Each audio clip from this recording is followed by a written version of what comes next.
इब्राहिम ट्रावरे ने कर्नल पाल हुनरी सांदागो दामिबा से टक्कर क्यों ली? क्या वजह है कि कर्नल पाल हुनरी जो कभी कैप्टन ट्रावरे के उस्ताद हुआ करते थे, कैप्टन ट्रावरे फौज में उन्हें अपना गुरु माना करता था, अपना लीडर माना करता था, एक दिन उसी कर्नल पाल हुनरी से इब्राहिम ट्रावरे ने टक्कर ले ली। जी हाँ दोस्तों, इब्राहिम ट्रावरे की बहादुरी का एक ऐसा वाकया जिसको पूरी दुनिया मानने पे मजबूर हो गई, जिसमें इब्राहिम ट्रावरे ने बहुत बड़ी कुर्बानियां दी और उनकी कुर्बानी ने न सिर्फ फौज की पावर को आगे बढ़ाया बल्कि बर्किना फासो की आवाम के दिल भी जीत लिए थे।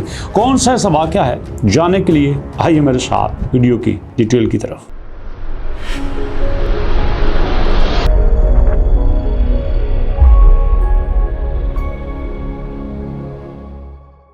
बिस्मिल्लाहिर्रहमानिर्रहीम, अस्सलाम वालेकुम। अल्लाहुम्मा सल्ली अला मुहम्मदिन व अला आलि मुहम्मद कमा सल्लैता अला इब्राहीम व अला आलि इब्राहीम इन्नका हमीदुम मजीद। अल्लाहुम्मा बारिक अला मुहम्मदिन व अला आलि मुहम्मद कमा बारकता अला इब्राहीम व अला आलि इब्राहीम इन्नका हमीदुम मजीद। दोस्तों, आपको पता है कि बर्किना फासो के दो बड़े हिस्से समझे जाते हैं, एक शुमाली बर्किना फासो और एक जनूबी बर्किना फासो। हमेशा से सबसे ज्यादा जुल्म परेशानी शुमाली बर्किना फासो में ही रही है और एक मर्तबा इब्राहिम ट्रावरे जब आर्टिलरी के कमांडर से तो शुमाली बर्किना फासो पे कुछ दहशतगर्दों ने हमला कर दिया। और हमेशा से ऐसा होता है कि फौज के अंदर जो कोबरा यूनिट है उसको सबसे बहादुर समझा जाता है और दहशतगर्दों का मुकाबला करने के लिए इब्राहिम ट्रावरे को कोबरा यूनिट का सरबराह बनाकर रवाना कर दिया जाता है। और इब्राहिम ट्रावरे वहां पे जाके सबसे पहले सिचुएशन का अंदाजा देखते हैं और फिर उसके बाद दुश्मनों से लड़ने का प्लान तरतीब दे दिया जाता है। जी हाँ दोस्तों,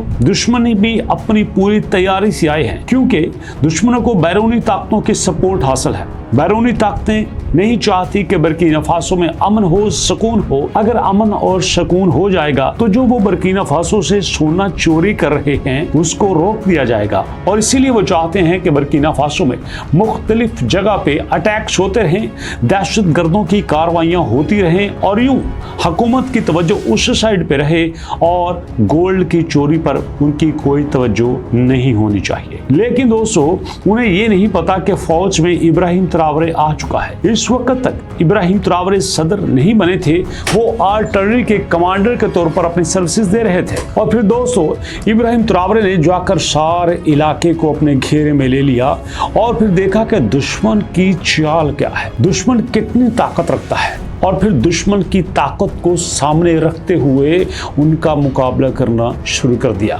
अपनी फौज की मुख्तलिफ स्टेप्स में तरतीब दे दी कि अगर पहले स्टेप में हम कामयाब हो जाएं तो आपने ऐसी सर्विसेज देनी है, अगर दूसरे स्टेप पे चले जाएं तो भैया आपने ऐसे करना है, मैं जब तक आपको सिग्नल्स ना दूं आपने फायर नहीं करनी। इस तरह से फ्रंट फुट पे लड़ने के बाद, जी हाँ दोस्तों, इब्राहिम ट्रावरे कमांडर होने के बावजूद पीछे बैठ के इंस्ट्रक्शन नहीं देते बल्कि वो फ्रंट फुट पे जाके खुद लड़ा करते थे, जिसकी वजह से फौजी उनके ऊपर जान भी कुर्बान कर दिया करते थे। क्यों? क्योंकि उन्हें पता था जब हमारा कमांडर सबसे आगे है तो हमें डरने की क्या जरूरत है और कितनी शर्म की बात है अगर हम यहाँ पे पीछे रहते हैं। और दोस्तों, फिर इब्राहिम ट्रावरे की बहादुरी की वजह से वो दुश्मन निस्तो नाबूद हो जाता है, तुम दबाकर भाग जाता है।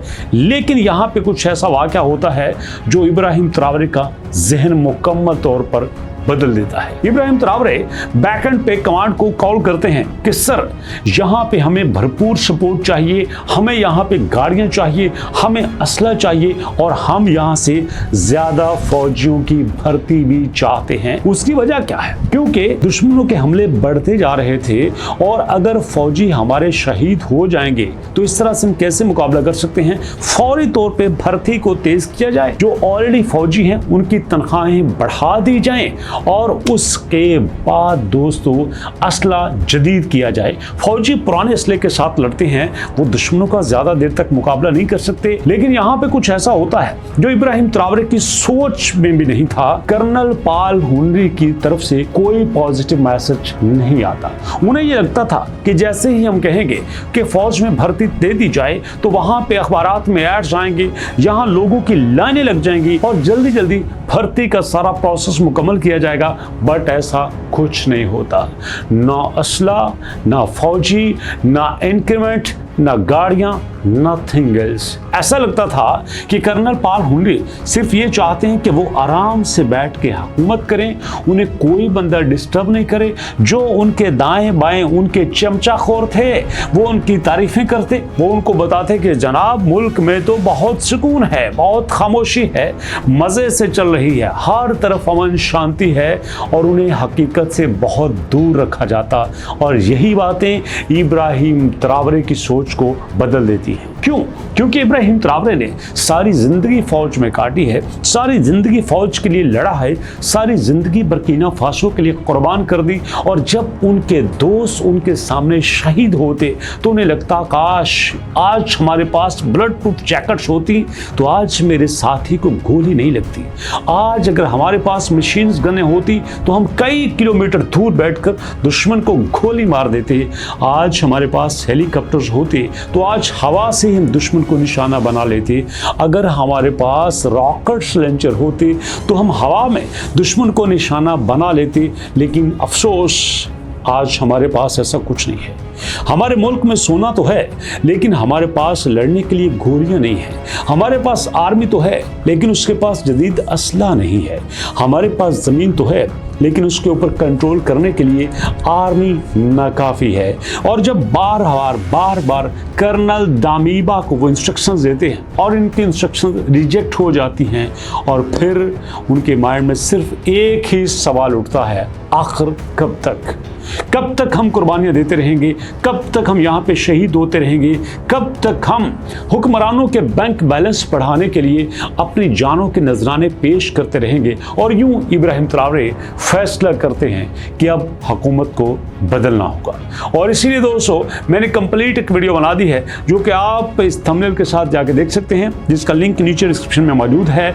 और मैं चाहूँगा कि जो भी आपके साथ वीडियोस बनाऊँ वो कंप्लीटली फैक्चुअल हो, ऑथेंटिक हो, रियल हो और ट्रस्ट वर्दी हो।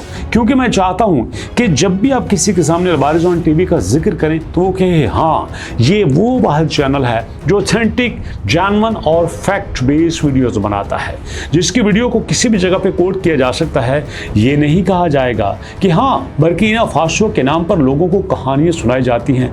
नो दोस्तों, मेरा एक ही मानना है कि जब तक आपके चैनल के ऊपर लोगों का ट्रस्ट है, लोग आपको देखते रहेंगे, लोग आपसे इस्तिफादा हासिल करते रहेंगे। नो डाउट इसके लिए मुझे बहुत मेहनत करना पड़ती है, लेकिन आपकी सपोर्ट के आगे, आपकी मोहब्बत के आगे मेरी मेहनत कुछ भी नहीं है। तो इसी तरह से दोस्त मैं कोशिश करूंगा कि आपका ट्रस्ट जीतने में कामयाब रहूं। कैसी लगती हैं आपको वीडियोस, अपना फीडबैक जरूर दीजिएगा और इंशाअल्लाह मुलाकात करेंगे नेक्स्ट वीडियो में। अपना और अपनों का बहुत सारा ख्याल रखिएगा। नेक्स्ट वीडियो तक के लिए अल्लाह की अमान।